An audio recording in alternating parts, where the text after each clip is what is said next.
how would you deal with a team that resists an agile framework, the agile way of working? Deal's a strong word. It feels like, you want me to take them out the back and give them a kicking. I'm not going to. I'm 5'6". What you need to do is understand. What are they resisting?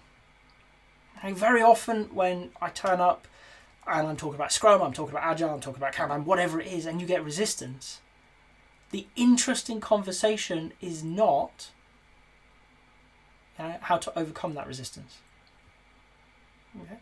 The interesting conversation is, what are they resisting?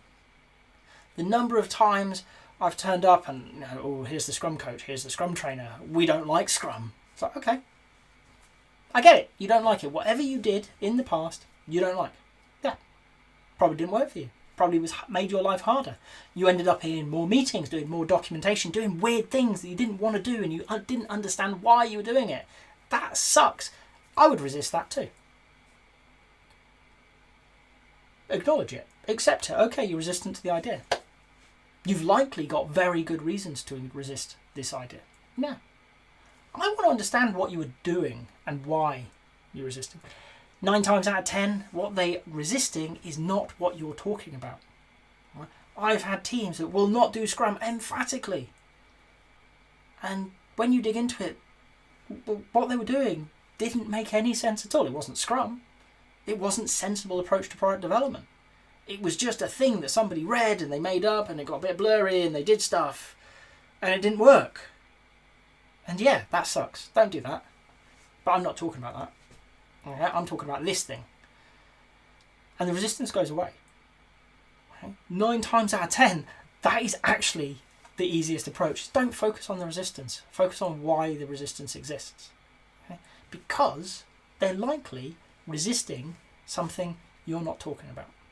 Now, that 10th time, they know what Scrum is. They've tried it. It didn't work for them. Okay. Acknowledge it. Accept it. Heck, embrace it. Right. You're obviously knowledgeable. You've tried this and it didn't work for you. I really want to dig into why it didn't work for you. Okay? But we're going to do that as a continuing conversation as we uncover together how best to approach this. So let's get started. What works well for you? What doesn't work well? I've got some ideas. I want to throw them in the mix, but I want yours. The whole team's experience coming together as a melting pot. And out of that, we're going to create a process, okay, that works for you, that works for this organization, that solves the problems you have. As long as you are willing to build into that the ability to inspect and adapt, the ability to continuously improve, we can come up with amazing stuff, but it is not perfect. It can't be perfect because we're involved. But what it can be is made better. I don't care where we start. When teams are resisting, they have good reasons. Understanding those reasons and working with them is the way around, not through, around resistance. Move the conversation to somewhere they don't resist. Most people are good-natured. They're professional. They want to do a good job. Offer them that opportunity to be involved in co-creating their own process. Give them that, and they will give you so much more. Okay? Now they own it. They get it. They know why we do this meeting and why we do it then. Even if the reason we do it then is because we chose to. They own it. And with that comes real motivation. They want it to work. They're going to do their best to help you make it work. And because you've insisted on inspect and adapt, you've insisted on empiricism throughout, which is really hard to defend against, to disagree with, it's going to get better.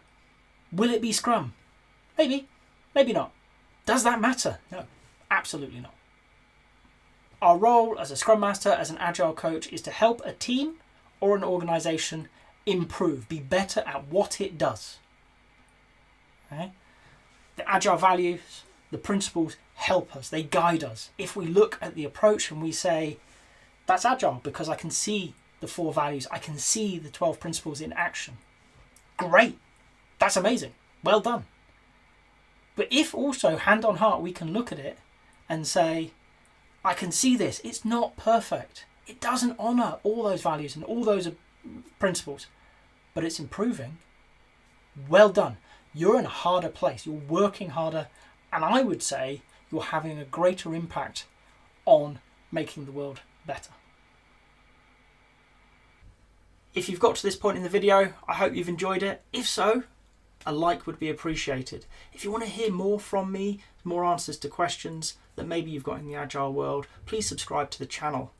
And if you've got a question that you really want answered, drop it in the comments. I promise we'll get around to it. Thank you.